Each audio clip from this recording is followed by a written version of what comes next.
Most roads leading in and out of the Johannesburg CBD area have been closed. Some protesters claim to be angered by former President Jacob Zuma's jailing. Let's take you to Newzroom Afrika's Nickolaus Bauer, who's out in the streets of the CBD for us this evening. Nickolaus, you know those streets very well. Give us a sense of what is happening there tonight, and do you think police have the situation under control? Kathy, I have to say that I feel as though I'm seeing a bad rerun of a very, very disturbing movie. I've just driven with our cameraman Timbisa Sitole through Jules Street, which is about 400 meters up this very road. We're standing on the corner of Main Street and Kruger, and we're seeing a lot of this barricading and debris of roads all around this area, of course Jeppystown and into Malvern, and of course Denver as well. I haven't seen a lot of police, I've got to be honest with you, even though we did start our journey at the Jeppy Street police station. We've seen one or two unmarked police vehicles doing the rounds, especially on Jules Street itself. And Kathy, I say this is a bad rerun of a very disturbing movie, because this is the scenes that pretty much unfolded verbatim the last bout of xenophobic attacks that happened towards the end of 2009 in this very area. I drove down Jules Street in that period, and I'm seeing the exact same thing. Burnt out vehicles, looted shops, and people just loitering around waiting for an opportunity, it would seem. I've managed to speak to a couple of people, nobody who wanted to give us a live interview. One of the protesters, that's his words, not mine, Msize Shange, he was also wearing traditional Zulu attire and garb when he spoke to us a little bit earlier on today, as well as brandishing a club, as he said he was patrolling this area to see that we were doing our job properly, saying that this is a righteous protest, protesting for the release of former President Jacob Zuma. And that while it might be calm now, you can expect the scenes that we saw unfold today for the rest of the week. That's from the handful of people that we've spoken to so far during our drive this evening. Kathy. Nickolaus, nightfall presents a particular challenge for law enforcement officers. We've seen over the last couple of days that it is precisely at night that the majority of the looting takes place, and we almost wake up to different scenes of the chaos that has unfolded. Indeed, you can only imagine how difficult this is to police during the day. Now you add that extra aspect of nighttime and needing to do all of this type of policing and trying to maintain security and order under the cover of darkness, especially when a lot of these buildings that have been looted no longer have their power working. And this is just really, I think, a powder keg that's waiting to detonate at any point in time.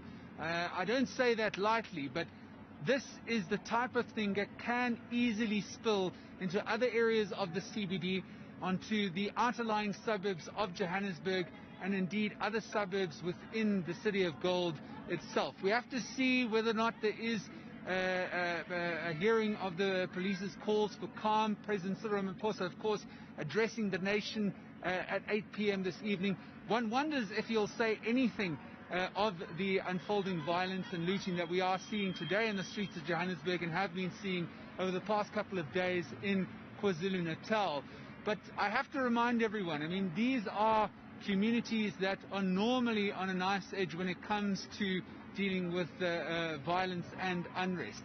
It just takes a spark for there to be a wave of unrest that sweeps through areas like this, in and around Jeppystown, in and around George Gough Hostel, about 2 kilometers that way.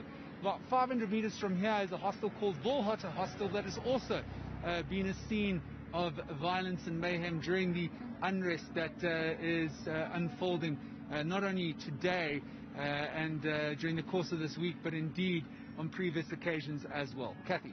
Nickolaus, although we're coming to the end of the weekend, we know that Sunday is also a working day for many South Africans. Give us a sense of how people have been managing to get around that particular area in the CBD.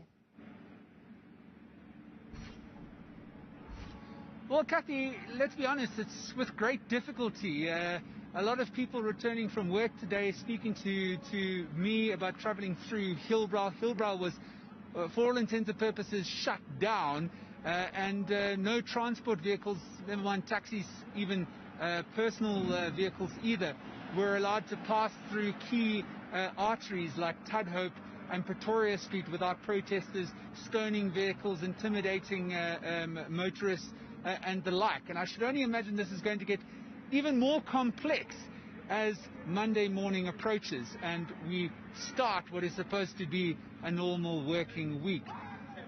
In the midst of this all, though, you see the chaos that has unfolded on the streets here. There's also just people trying to get by, right? There's just people trying to live their normal lives.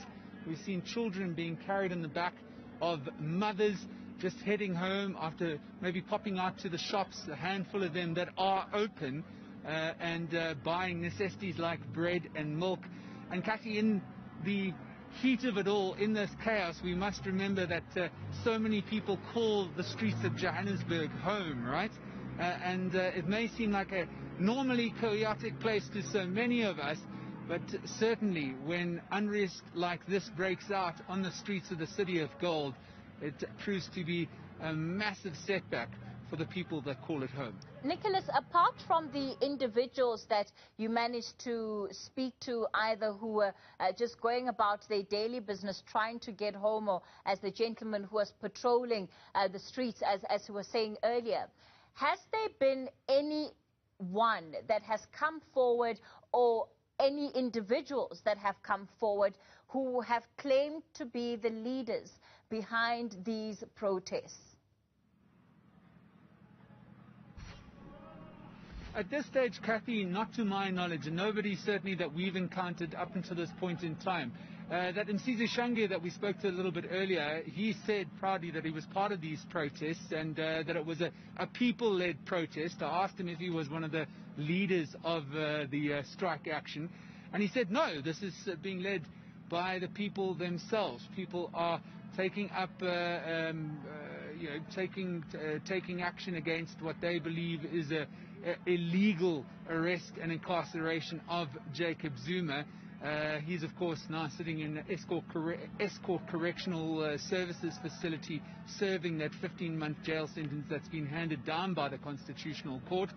And Kathy, who knows who's pulling the strings behind the scene, but as I said earlier on, these communities in and around areas like Jeppystown remain constantly on a knife edge, and unrest is really just a few small steps away at any given time.